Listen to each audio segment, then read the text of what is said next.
Over the last 6 years, I have made 200 videos, but I really only needed to make this one. If you watch one video of mine, this is it. Why? Because the insight that I talk about in this video founds every single one of your college freshman challenges. Every single one. And I know that sounds dramatic, but I truly believe it. I wish this was an intro class in middle school, but I don't think society is developed enough yet to talk about the stuff that we're going to talk about in this video. So, unfortunately, you're going to have to hear it from a 5'10 Cornell University grad and short Dutch person. The insight is very simple, but that's exactly what makes it so self-deceptive. This is it. The root of all of your college freshman problems is the false self. In order to understand what that is, let me tell you a short little story. 7 months ago, the person that I thought was going to be the love of my life broke up with me. I'd given her everything I had: poems, songs, Texas tickets, late night coaching each other through our deepest wounds. I rearranged my entire post-graduation life to stay in Ithaca with her. I got a remote job so that I could be close. I poured so much of myself into that relationship that I didn't know where the relationship started and where I ended. So when it fell apart, it didn't just feel like the relationship was over. It felt like my entire way of existing in reality was gone. Because here's what I saw in the wreckage. My perception of her, of the relationship, of my own happiness had been warped for months. I'd been so fused with the identity of a person who loves deeply and is able to overcome adversity that I couldn't see the red flags inside the relationship. I ignored patterns that 12 of my friends and close family members all could see. I reinterpreted lies as truth. I reinterpreted exhaustion as investment. And I watched myself spiral into sleepless weeks, into having more difficulty in my job, into spiraling thoughts while walking around BB Lake for the 962nd time. And I just believed that if I tried harder, then it would work out. And it didn't. We broke up at the beginning of our senior year, leaving me with a year-long lease in a city that I no longer wanted to be in.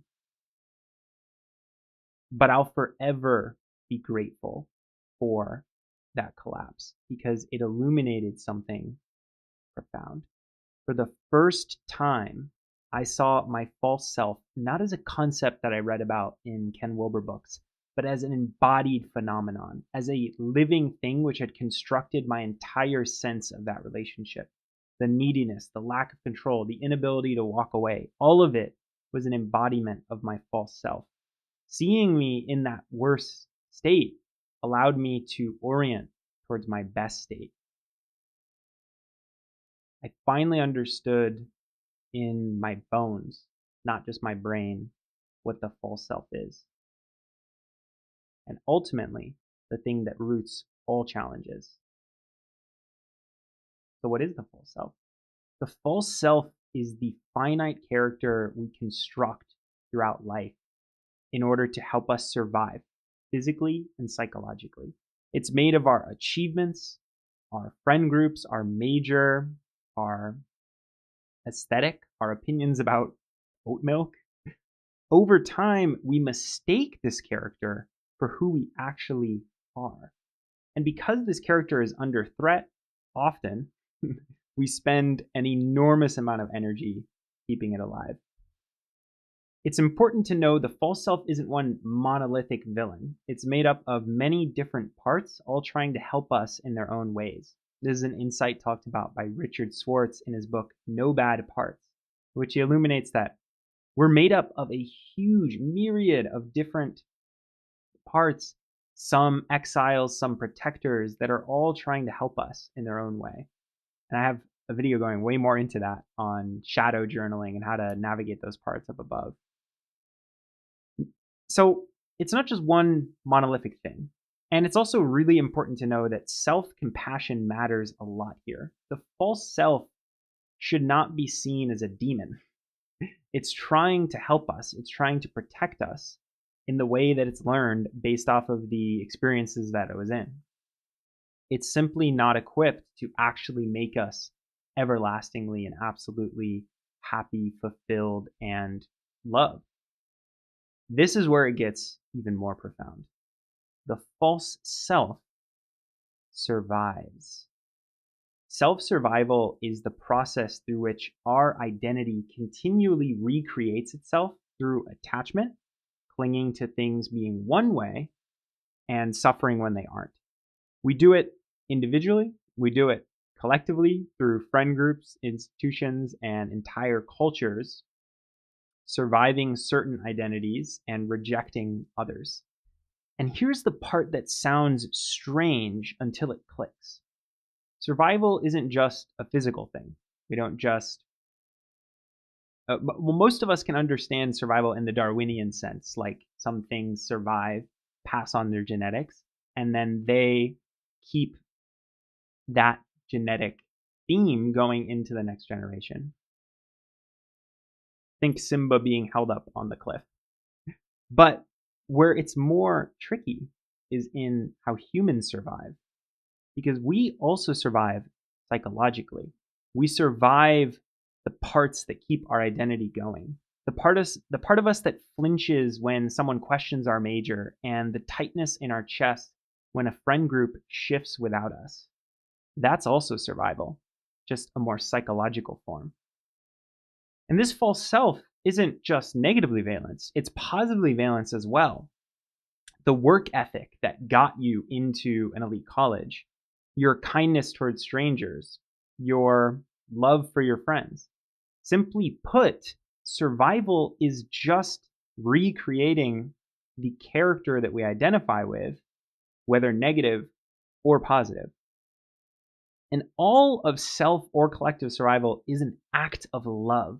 The difference is just in the degree of selfishness.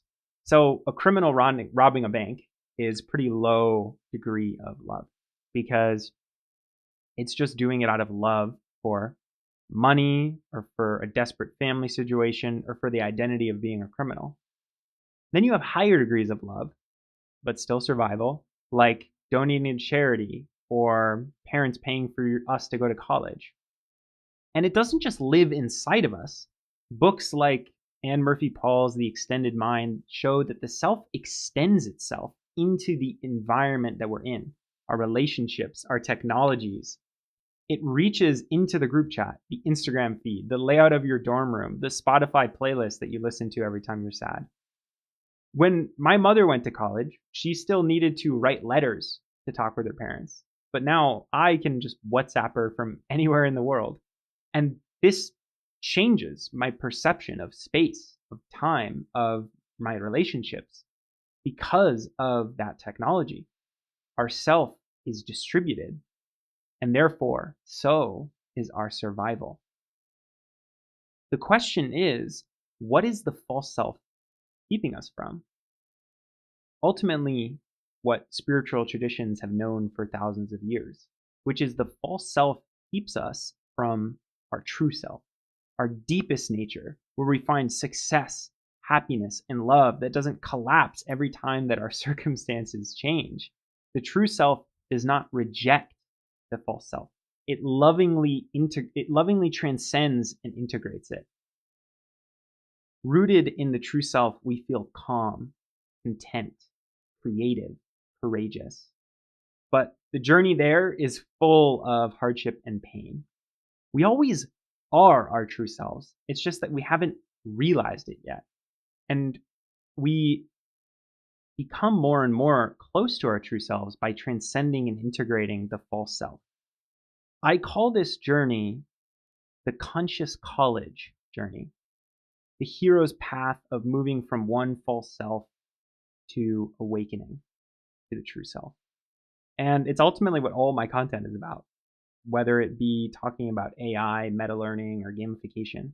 It's why I began truly, it's what I began really pursuing after my breakup. And in order for us to begin the journey, we must understand why the false self exists in the first place.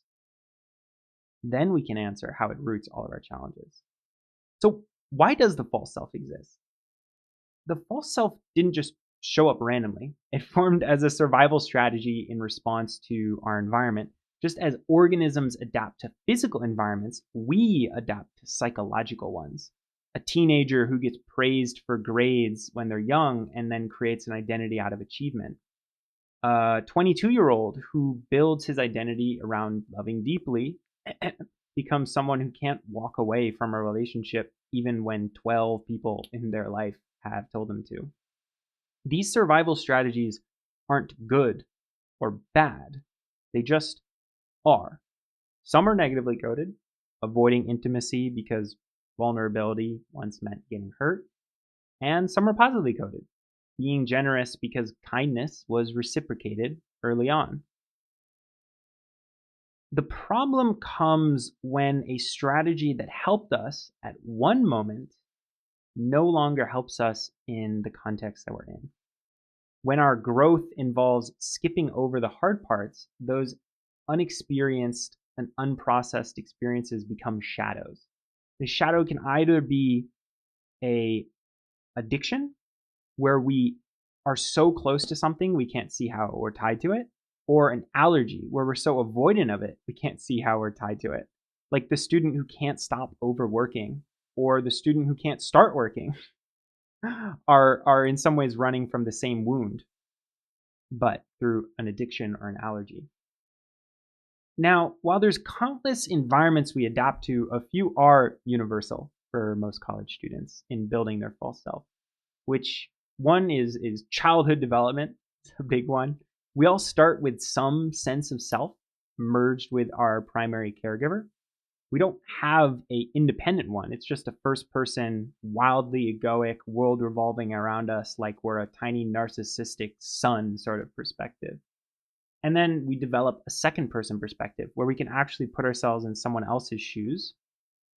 Then a third person where we can look at two people from the outside. And then if we're really lucky and had a really good childhood environment, a fourth person perspective where we can actually look at multiple cultures simultaneously from an outside view. Each development transcends and then integrates the previous one. But if something goes wrong at any stage, if the environment's neglectful or chaotic or just confusing enough, then we develop survival strategies which don't help us later down the road. Another universal false self-creator is relationships. Attachment theory research is particularly prevalent here. It's the science of how we form bonds with others. Maybe we're anxiously attached and we feel a need to get as close, as intimate as possible with someone out of fear of them breaking away. Maybe we're avoidant. We keep people at arm's length because we were hurt earlier on.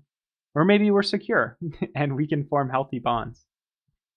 Career and finances is another huge one. Some of us arrive at college convinced that career success is the only thing standing between us and fulfillment. We grind through internship applications, through getting good grades, all to build sandbags, keeping back like this flood of inadequacy. And others swing the opposite direction. It's just very casual, more being oriented. The last universal sculptor is culture. Most of our parents, probably baby boomers or Gen X, they grew up in vastly different environments than we did. We might as well be from like a separate planet, right? Gen Z tends to be more purpose oriented, lonelier, more anxious. And some of that is a historical trend towards more liberal culture, but a lot of it's also technological. Social media gave us a vast amount of connection as well as the internet, but simultaneously the least closeness of any generation so far with others. And we don't just have one false self that develops. It shifts, it ebbs, it changes. The self you're now is likely really different from when you were 10, hopefully. And even the self you were 5 seconds ago is different, although by not that much. As we transition through the chapters and seasons of life, our false self changes with us. Most of us have already experienced 3 to 4 monumental transitions by the time we get to college. My article on the ego development of college freshman stages tracks that. You can also watch the video up above. I also have a video on the transitions of college and how to navigate them as well. But one thing remains true across all the change. The false self always creates challenges. And that is what allows us to finally answer the question, how does the false self root our college freshman challenges? Here's where the simplicity of this insight becomes almost uncomfortable. The only reason that something registers as a challenge is because our false self defines it as one. We don't judge reality, we judge our false selves. A C+ on an exam has no universal law written that it's bad. It's our false self which makes that letter mean I'm not enough. I need to study more. I'm falling behind. I'm going to end up living in a van and not of the Scooby-Doo variety. So the external world doesn't affect us directly. It's our relationship, our judgments about it that do. A rejection from a club means nothing to someone who never wanted in. It shatters our notion if we identify with a false self that wanted to get into that club. Now, I want to be careful here because this can sound like toxic positivity if I'm not. The point isn't that the external world doesn't matter. It's that we need to root our navigation of the external world in acknowledging the internal foundation. It's not that we all have the power to snap our fingers and say, we don't need money, we don't need to navigate these career stressors, these relationship stressors. Most people don't have the maturity to do that, and nor should they. A student dealing with financial stress or family crisis isn't suffering because they have the wrong mindset necessarily. They're suffering because real things are hard, and the false self makes them harder by adding layers of story, identity, and fear on top of what's already painful. So don't get me wrong. The external navigation is still important.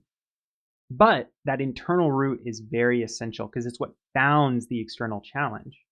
We need to recognize what is creating that challenge, which is what I call self-smog, the perception of reality clouded by the false self. And the needier the self, the thicker the smog. Self-smog doesn't just distort how we feel about things, it literally shapes what we notice in the first place.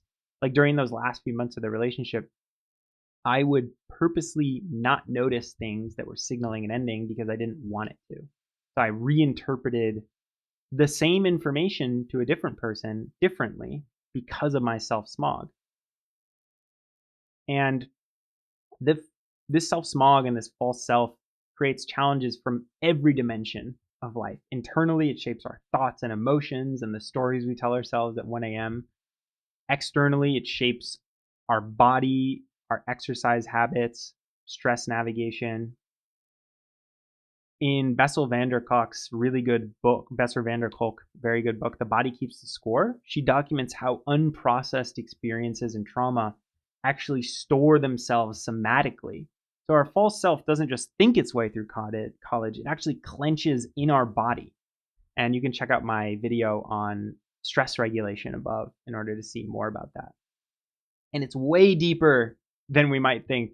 It doesn't just shape our challenges, it shapes what we find true and not. Most people's definition of truth have nothing to do with absolute truth. It's a relative truth so tied to their false self that they absolutize it.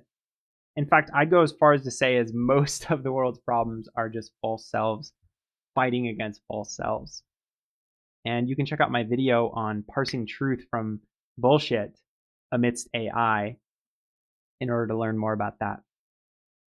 Whew. So, are you doing okay? I know that's quite some insights, quite some depth. Take a breather if you need. And when you're ready, we can get to something a little more hopeful, which is how do we befriend the false self in order to navigate these challenges? And here's the trap most of us fall into is we hear about the false self and then we say, okay, let me freaking destroy this thing.